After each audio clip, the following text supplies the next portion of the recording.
तो जैसा कि प्रीवियस क्लास में हमने देखा था कि एनर्जी से रिलेटेड एक प्रॉब्लम हमने रखा था क्लास 12 के लिए। एटॉमिक स्ट्रक्चर पे रदरफोर्ड अल्फा स्कैटरिंग के बारे में चल रहे थे और उससे रिलेटेड हमने काइनेटिक एनर्जी का डेरिवेशन भी किया था और वो काइनेटिक एनर्जी का डेरिवेशन के साथ साथ साइज ऑफ न्यूक्लियस भी निकाला था और वो साइज ऑफ न्यूक्लियस पता करने से रिलेटेड ही ये न्यूमेरिकल आपको दिया था लास्ट क्लास में आपको। आज इसी के बारे में हम जिक्र करेंगे कि आप लोगों ने कितने लोग कर लिए होंगे, आज उसको क्रॉस चेक किया जा सकता है कि कैसे आप लोगों ने किया, मिलाएंगे कौन सा आंसर करेक्ट है। तो जैसा कि हम जानते हैं प्रीवियस जो साइज ऑफ न्यूक्लियस है R naught is equals to 2ze square divided by 4 pi epsilon naught kinetic energy.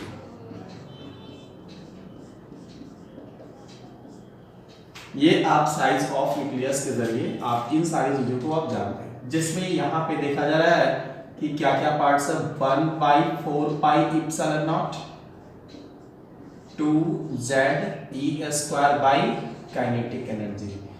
ये इतना तो कांस्टेंट की वैल्यू तो आप इलेक्ट्रोस्टैट में भी ऑलरेडी पढ़ चुके हैं। 9 × 10⁹ 2 जेड की वैल्यू तो यूरेनियम का 92 अकॉर्डिंग टू क्वेश्चन, जैसे कि ऑलरेडी मेंशन है कि alpha particle of kinetic energy 5 mega electron volt are projected towards uranium nucleus z is equals to 92, atomic number is 92। तो order of size of nucleus के बारे में हमको अप्रॉक्सीमेट वैल्यू पता करनी है। तो हम जैसा कि size of nucleus 2ze square 4 pi epsilon naught kinetic energy 1/4 pi epsilon naught kinetic energy को कर दिया 2ze square by kinetic energy 9 यहाँ पे 1/4 पाई इप्सिलॉन नॉट ये इलेक्ट्रोस्टैट से ये वैल्यू निकाल चुके हैं 9 × 10⁹ 9 2 z की वैल्यू 92 और e स्क्वायर e ऐसा रख देते हैं divided by kinetic energy 5 mega electron volt. Mega का मतलब 10⁶ इलेक्ट्रॉन वोल्ट।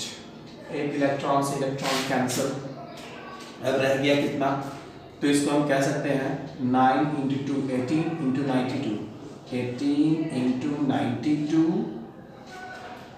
into 10⁹ 9 और 1 इलेक्ट्रॉन का 1.6 into 10⁻⁻19 divided by 5 into 10⁶। Overall हम कर सकते हैं 18 × 92 into 1.6, तो टोटल हो जाएगा कितना, टोटल मल्टीप्लाई R0 की value R0 is equals to 18 × 92 into 1.6 divided by 5 power of 10 की देखें तो ऊपर में 9 इधर 90 6 ऊपर जाएगा तो -6 हो जाएगा, तो 10⁹ 9 - 6 तो कैलकुलेशन होगा कितना 18 × 1.6 × 92 कर लेंगे 18 × 6 108 और 288 1 पॉइंट के बाद 1 डिजिट के बाद डेसिमल इनटू 92 डिवाइडेड बाय 5 से इसको पहले तो इसको ये कर लेते 228892 ओवरऑल मल्टीप्लाई ऐसे कर चुके होंगे आप लोग 7 576 2 9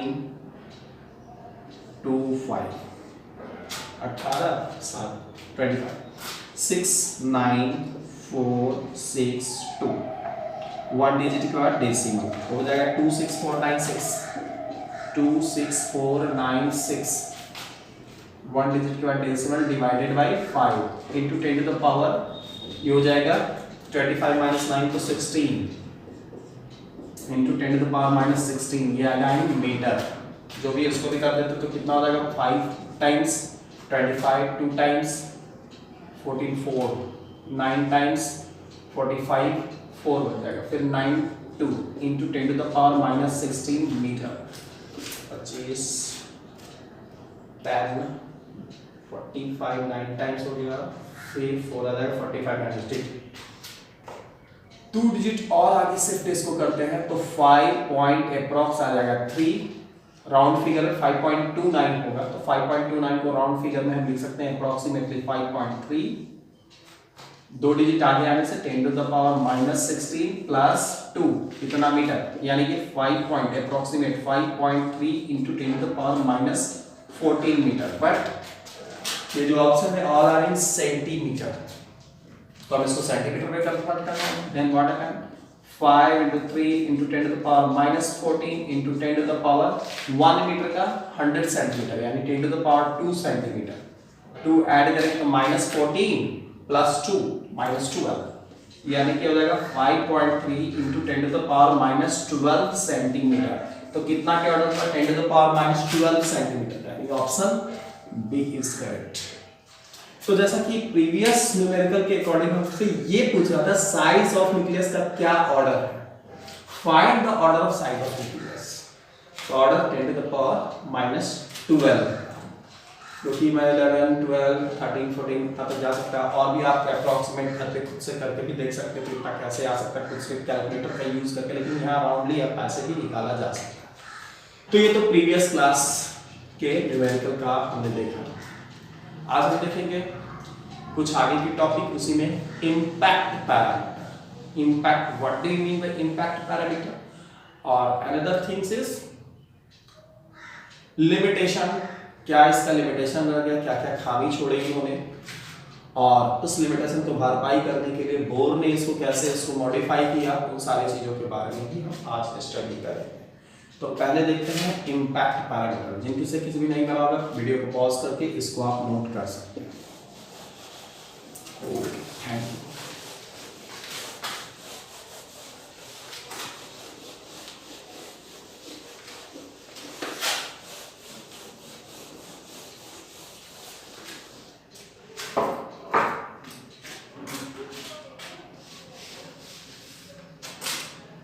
बात है impact parameter.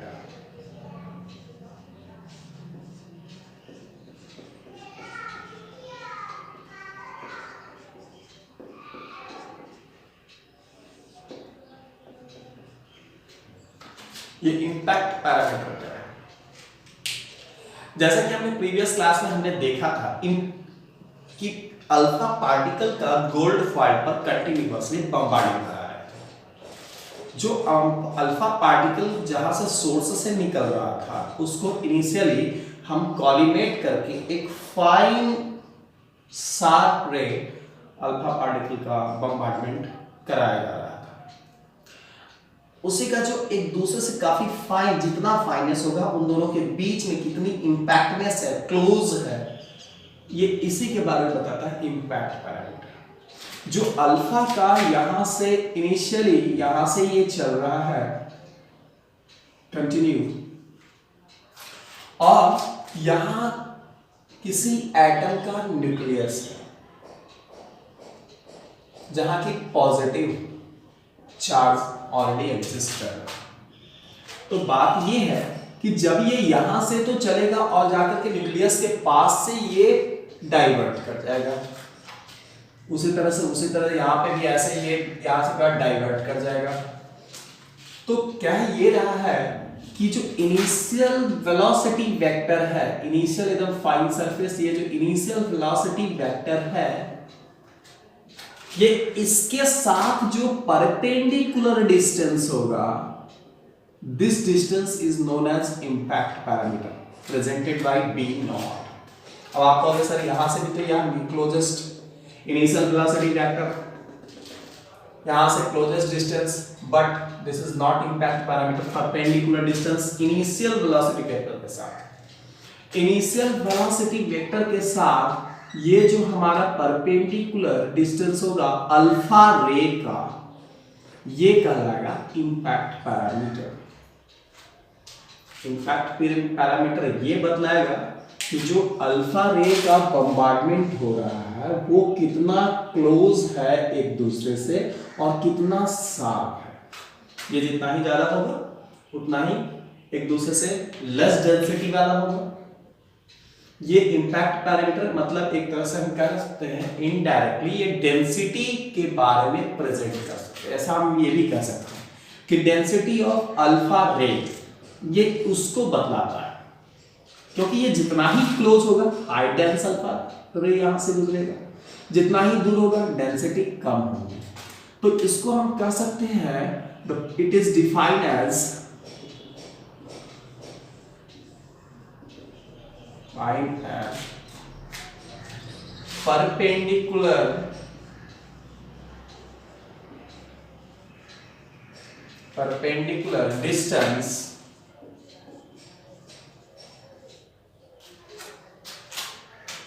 perpendicular distance with initial velocity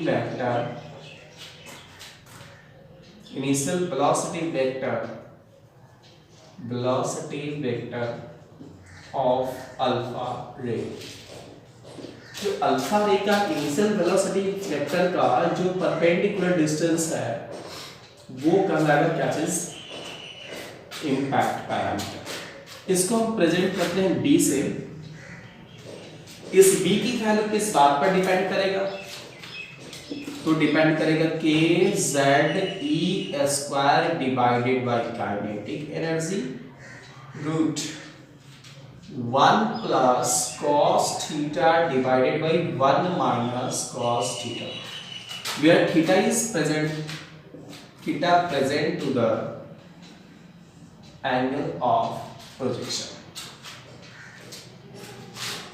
theta होगा angle of deviation कहा जा सकता है। k is constant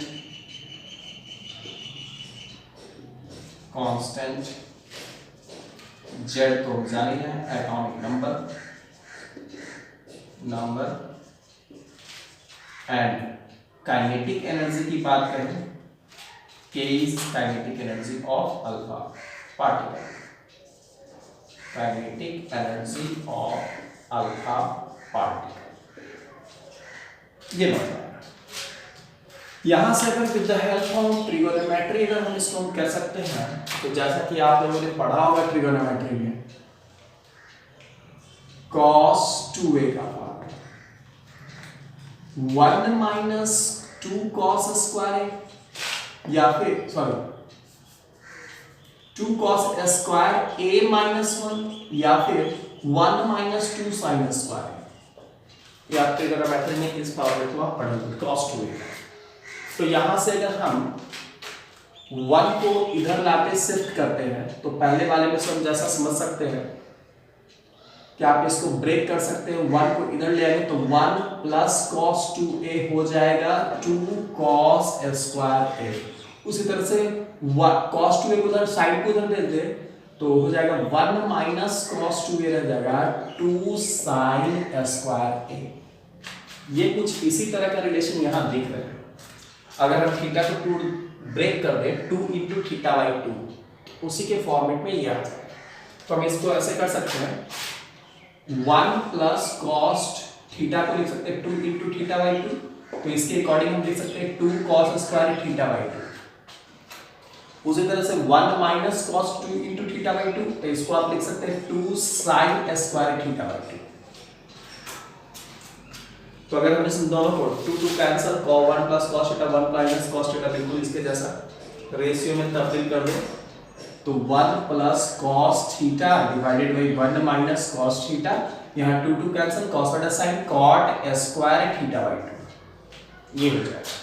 तो रूट लगा दे स्क्वायर हटा दे तो रूट आ जाएगा, इसका मतलब इधर रूट आएगा 1 plus cos theta divided by 1 minus cos theta, तो ये हो जाएगा cot theta by 2। Then whole things को हम रिमूव करके उसके जगह हम cot थीटा पुट कर सकते हैं। इंपैक्ट पैरामीटर के जो एग्जैक्टली हम ऐसे भी वैल्यू लिख सकते हैं kZe² divided by kinetic energy cot theta by 2। This is required shortly. तो इस फॉर्मेट में हम इंपैक्ट पैरामीटर को चेंज कर सकते हैं। तो हमने शुरू में स्टार्टिंग से ही पढ़ा क्या क्या कि रदरफोर्ड का मेन थीम क्या था, रदरफोर्ड ने कब कैसे एक्सपेरिमेंट किया, तो 1906 में ये खुद से एक्सपेरिमेंट किए थे। फिर से इसको वेरीफाई करने के लिए ये मास्टर के हेल्प से इस एक्सपेरिमेंट को फिर से करके इसे और भी कंक्लूजन का पता लगाया, जिसमें हमको ये पता लगा कि साइज ऑफ न्यूक्लियस कितनी है प्लस नंबर ऑफ रे और डेविएशन एंगल के साथ क्या रिलेशन है वो मालूम चला। साथ ही साथ में इम्पैक्ट पैरामीटर है कि इम्पैक्टनेस कितना किस बात पर डिपेंड करेगा, ये सारी चीजों के बारे में पता चला। अब हम देखेंगे इसमें कि रदरफोर्ड के अल्फा मॉडल, अल्फा स्कैटरिंग के जरिए जो परमाणु एटॉम का मॉडल है उसमें क्या क्या लिमिटेशन है, इसके बारे में देखा जाए। तो हम इसके बारे में चर्चा करते हैं, ड्रॉबैक्स इसके क्या हैं।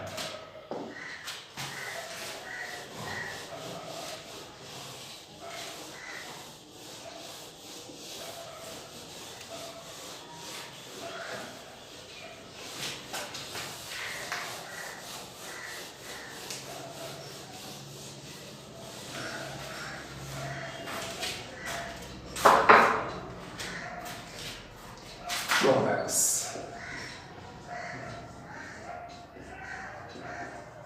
of Rutherford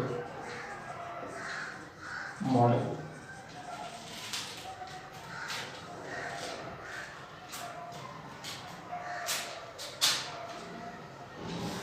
अब क्या क्या ड्रॉबैक्स इसके बारे में पता करें। तो सबसे पहले की बात यह है दोस्त, इनका मेन रूप से कि कहा गया क्या चीज की न्यूक्लियस के चारों ओर इलेक्ट्रॉन कंटिन्यूअसली घूमते रहते किसी भी एनर्जी लेवल, जो कि सबसे बड़ा इसमें दोस्त का मेन कारण हुआ। कहने का मतलब सर्कुलर ऑर्बिट पर चारों ओर घूमता रहता और कंटिन्यूअसली एनी एनर्जी लेवल की बात किया जा रहा है। तो जैसा कि हम कह रहे हैं यहाँ पे न्यूक्लियस है अकॉर्डिंग टू दिस मॉडल, और ये न्यूक्लियस के चारों ओर इलेक्ट्रॉन सर्कुलर ऑर्बिट पे घूमता है। अकॉर्डिंग टू क्लासिकल मैकेनिक्स किसी भी सर्कुलर पथ पर घूमते हुए कोई भी पार्टिकल, चार्ज पार्टिकल अपना ऊर्जा में एनर्जी को निरंतर कंटिन्यूअसली लॉस करता रहता है। They loss energy continuously at circular path. कोई चार्ज, यहाँ पे बात ये आता है दो चीज का इलेक्ट्रॉन के बारे में। सबसे पहली बात ये कैसा है, तो चार्ज पार्टिकल है। दूसरा ये है कैसा, तो एक्सेलरेटेड चार्ज पार्टिकल है। एक्सेलरेटेड चार्ज पार्टिकल साथ साथ में एक्सेलरेटेड है। तो जैसा कि क्लासिकल मैकेनिक्स ये कहा जाता है, according to classical mechanics, according to ठीक है, अकॉर्डिंग टू क्लासिकल मैकेनिक्स, ये क्लासिकल मैकेनिक्स के जरिए ये कहा गया कि accelerated moving charge particle continuously lose energy according to classical mechanics. Accelerated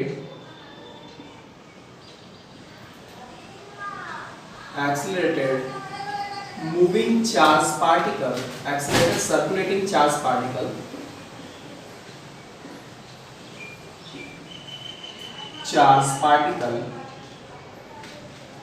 continuously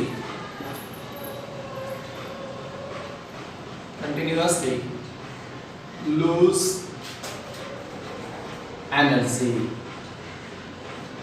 energy क्या करता है, लॉस करता है, loses energy, एनर्जी का लॉस करता है। मतलब ये पहला ड्रॉबैक्स के अकॉर्डिंग हम ये कह सकते हैं क्लासिकल मैकेनिक्स क्या कर रहा है कि किसी वृत्ताकार पथ पर घूमते हुए जो कण है, पार्टिकल है, आवेशित कण, वो अपने ऊर्जा का निरंतर ह्रास करता है, लॉस करता है। तो जब यहाँ से एनर्जी लॉस होगा तो ये जो मूवमेंट है इसका एक फिक्स्ड ऑर्बिट में नहीं रह जाएगा, फिर ये अपने इस ऑर्बिट से डाइवर्ट करेगा कंटिन्यूअसली एनर्जी का लॉस होते ये आकर के न्यूक्लियस में आके गिरने का डर है। दैट मीन्स हम ये कह सकते हैं electron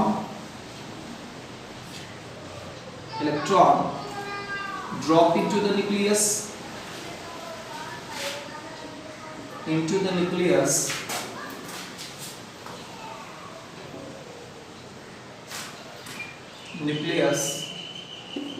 10 to the power -8 second. इतने सेकंड का जो कि कभी 10 के पावर -8 सेकंड में ये इलेक्ट्रॉन न्यूक्लियस के अंदर में आ जाना चाहिए, which cannot be possible,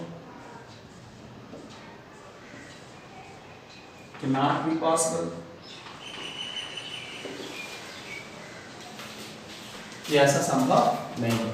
ये फर्स्ट ड्रॉबैक के अकॉर्डिंग हमको क्या पता लगा, कहने का मतलब ये है कोई आवेशित एक्सेलरेटेड चार्ज पार्टिकल जो है सर्कुलर पथ पर अगर मूव करेगा तो वो अपनी एनर्जी का कंटिन्यूअसली लॉस करेगा। अब जब एनर्जी का यहां से लॉस करेगा तो वो धीरे धीरे ये न्यूक्लियस की ओर सिकुड़ता चला जाएगा और फाइनली ये न्यूक्लियस में आकर गिर जाएगा, जो कि ऐसा काफी कम ही समय में हो जाएगा, ऐसे संभावना है, जो कि अब कभी ऐसा होता नहीं है। ऐसा होने का मतलब कि एटम डिस्ट्रॉय, सिर्फ और सिर्फ न्यूक्लियस के अंदर आने का मतलब है electron proton cancel, only neutron and proton is there, electron absent हो जाएगा, सारे के सारे इलेक्ट्रॉन न्यूक्लियस में चले जाएंगे, तो जो कि ऐसा पॉसिबल नहीं, एटम डिस्ट्रॉय हो जाएगा। तो ये पहला कि वो किसी भी ऑर्बिट पर सर्कुलर या किसी भी एनर्जी लेवल पर वो सर्कुलेट नहीं करता, ये पहला इससे यही निकलता है। अर्थात हम इसको कह सकते हैं, दैट मीन्स हम यहां लिख दे रहे हैं हिंदी वाले लोग, इलेक्ट्रॉन नाभिक के चारों ओर किसी भी ऊर्जा स्तर पर चक्कर नहीं लगाता।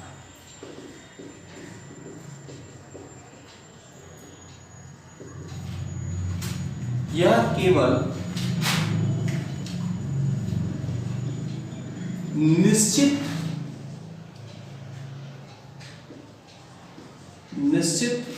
ऊर्जा वाले ऑर्बिट पर चक्कर लगाता है।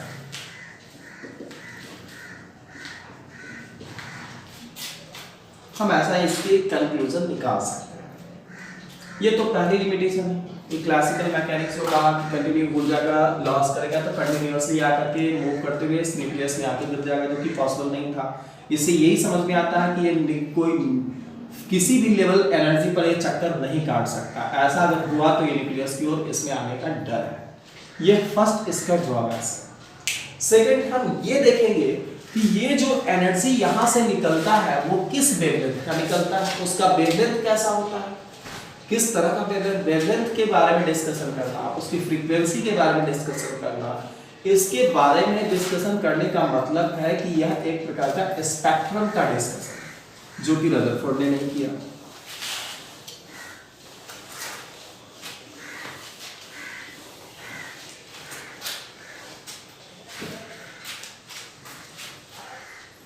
दूसरा ये है कि they cannot explain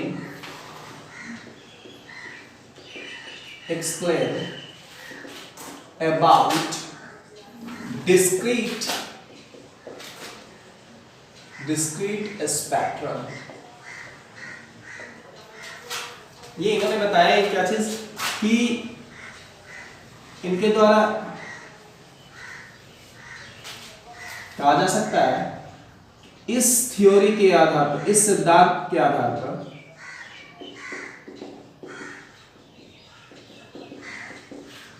discrete spectrum का, डिस्क्रीट स्पेक्ट्रम कहने का मतलब ये हो गया निश्चित तरंगदैर्घ्य या आवृत्ति, या आवृत्ति। यहां पे भी हम कह सकते हैं fixed wavelength of frequency, fixed wavelength of frequency. Discrete spectrum का वर्णन नहीं किया। अब बात यहां पे आता है कि स्पेक्ट्रम आखिर है क्या। स्पेक्ट्रम के बारे में अगर कहा जाए तो जैसा कि हम कहते हैं कि कोई भी एनर्जी अगर किसी मीडियम से निकल रहा है तो उस एनर्जी में डिफरेंट वेवलेंथ और फ्रीक्वेंसी होती है। उन सारे वेवलेंथ और फ्रीक्वेंसी वाले जितने भी वहां से एनर्जी निकल रही है उसको हम according at the basis of wavelength और फ्रीक्वेंसी के आधार पर असेंडिंग और डिसेंडिंग ऑर्डर में हम अरेंज कर देते हैं। This arrangement is called spectrum. कहने का मतलब स्पेक्ट्रम के बारे में हम कह सकते हैं, फाइनली हम इसको शॉर्टली अगर कहा जाता है स्पेक्ट्रम है क्या, तो it is arrangement of energy at the basis of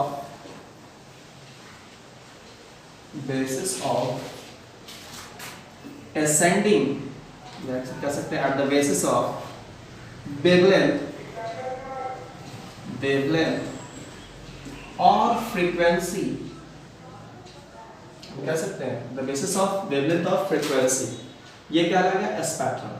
wavelength और फ्रीक्वेंसी के जरिए इस तरह से इसको हम अरेंज कर देते हैं, ये कहलाएगा स्पेक्ट्रम। तो इस वेवलेंथ के, क्योंकि इसके बारे में तो हमने बताया ही नहीं, इसमें रदरफोर्ड ने एक्सप्लेन ही नहीं किया कि फिक्स ऑर्बिट पर एक मूव करता है, ये कंटीन्यूअसली निकलता जा रहा है, इससे एनर्जी डिस्चार्ज होकर के न्यूक्लियस की ओर मुड़ जा रहा है। तो जो कंटीन्यूअसली एनर्जी का डिस्चार्ज होगा उसमें एक फिक्स वेवलेंथ और फिक्स एनर्जी वो हमेशा एक चेंजेबल वेवलेंथ और चेंजेबल एनर्जी के रूप में प्रेजेंट होता चला जाएगा। तो फिक्सेशन फिक्स की बात है ही नहीं, कितनी एनर्जी कितनी वेवलेंथ कितनी फ्रीक्वेंसी वाली निकलेगा। तो डिस्क्रीट स्पेक्ट्रम के बारे में इन्होंने एक्सप्लेनेशन नहीं किया। कहने का मतलब कि कोई भी अगर गैसियस एटम है, गैस का एटम है, स्पेक्ट्रम भी दो तरह के, एक गैसियस एटम है। सबसे पहले हमने इसमें क्या किया कि दो तरह से हो सकते हैं। एक तो इसमें हम एनर्जी लिया,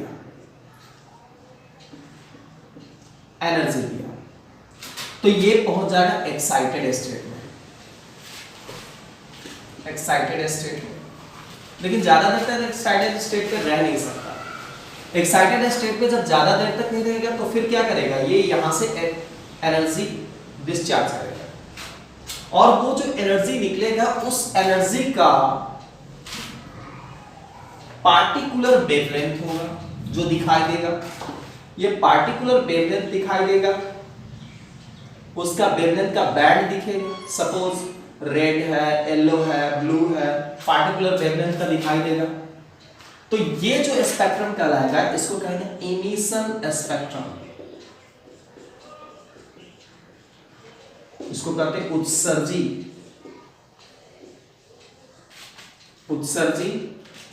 स्पेक्ट्रम। लेकिन जब इसी गैसियस एटम में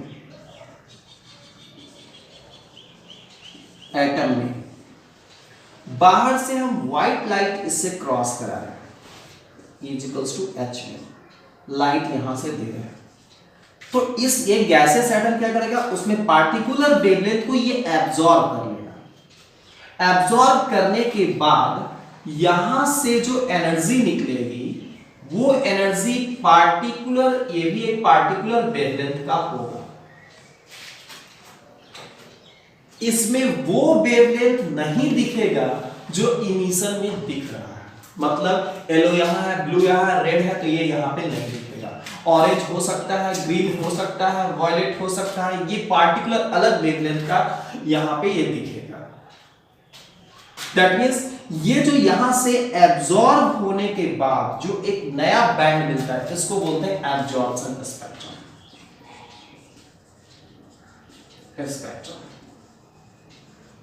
इसको कहते हैं अल्सोसिएट स्पेक्ट्रम।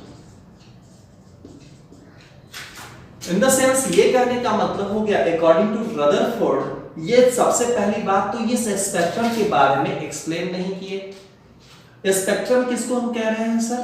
तो स्पेक्ट्रम और कुछ नहीं है, जो एनर्जी वहां से जो डिस्चार्ज होगा इलेक्ट्रॉन के एनर्जी कंटिन्यूअसली एनर्जी लॉस होने की वजह से जो निकलेगा, उसको वेवलेंथ और फ्रीक्वेंसी के बेसिस पर जब हम अरेंज करेंगे तो जो बैंड मिलेगा ये कहलाता है, इस अरेंजमेंट को कहेंगे स्पेक्ट्रम। इस तरह का जो बेसिकली बैंड मिलेगा उसको कहेंगे स्पेक्ट्रम, जो कि दो तरह का है। एक गैसेस एटम में हम क्या किया, इस समय बाहर से एनर्जी दिया उसको एक्साइटेड करने के लिए, जब एक्साइट हुआ तो वो एनर्जी का जो लॉस करेगा, एक्साइटेड का जो ग्राउंड स्टेट में आएगा, ग्राउंड स्टेट के जब ये आएगा तो उस समय जो एनर्जी का लॉस करेगा उसका एक पार्टिकुलर वेवलेंथ होगा, वो पार्टिकुलर वेवलेंथ जो होगा वो कहलाएगा इमिशन स्पेक्ट्रम के नाम से जाना जाएगा। लेकिन जब उसी गैसियस एटम में हम बाहर से लाइट एनर्जी दे रहे हैं, ये एनर्जी इलेक्ट्रिक हो सकता है या जो कुछ भी हो सकता है, इलेक्ट्रिक एनर्जी के रूप में। यहां से जब लाइट एनर्जी इसमें पास कराते हैं तो लाइट एनर्जी, क्योंकि देयर पे कंफ्यूजन ये हो सकता है कि सर यहाँ भी एनर्जी दे रहे हैं, यहाँ भी एनर्जी दे रहे हैं, तो ये एनर्जी कौन सा है, ये एनर्जी कौन सा है, इस एनर्जी में क्यों ऐसा निकल रहा है, इस एनर्जी में क्यों ऐसा निकल रहा है। तो इसको साफ साफ ये जिक्र कर रहे हैं कि हम बाहर से गैसेस एटम में इलेक्ट्रिकल एनर्जी दे रहे हैं, जिसकी वजह से वो एक्साइटेड स्टेट में पहुंचा, फिर एक्साइटेड स्टेट से ग्राउंड स्टेट में आना चाहेगा, तो उस समय जो एनर्जी निकलेगा उसका जो पार्टिकुलर वेवलेंथ होगा वो होगा इमिशन स्पेक्ट्रम। यहाँ पे जब हम बाहर से व्हाइट लाइट दे रहे हैं तो उस व्हाइट लाइट में से जो उस समय पार्टिकुलर वेवलेंथ दिख रहा था, उस वेवलेंथ को ये क्या कर लेगा, एब्जॉर्ब कर लेगा। बाकी जो बचेगा उस तरह के वेवलेंथ जो सामने दिखेगा वो कहलाएगा एब्जॉर्प्शन स्पेक्ट्रम। मतलब that certain wavelength is missing in this spectrum which यहां की जो कि यहां प्रेजेंट हो रहा already in emission spectrum. Emission spectrum में जो पहले से प्रेजेंट हो रहा है वो यहां से सर्टेन वेवलेंथ यहां से मिसिंग रहता है। तो दो तरह के स्पेक्ट्रम है, इमिशन और एब्जॉर्प्शन। ये दो इनकी मेन बेसिकली फॉल्ट थी जिन्होंने बार में डिस्कस इन्होंने रदरफोर्ड ड्रॉबैक्स के रूप में, ये दो ही इंपॉर्टेंट है, और भी सारे, लेकिन मेन रूप से ये दो ड्रॉबैक्स के रूप में आते हैं जिन्होंने रदरफोर्ड एक्सप्लेन नहीं किया। इसके बारे में हम विशेष रूप से अब इसका जो चर्चा होगा वो बोर एटॉमिक मॉडल में, जो कि नेक्स्ट क्लास में देखेंगे।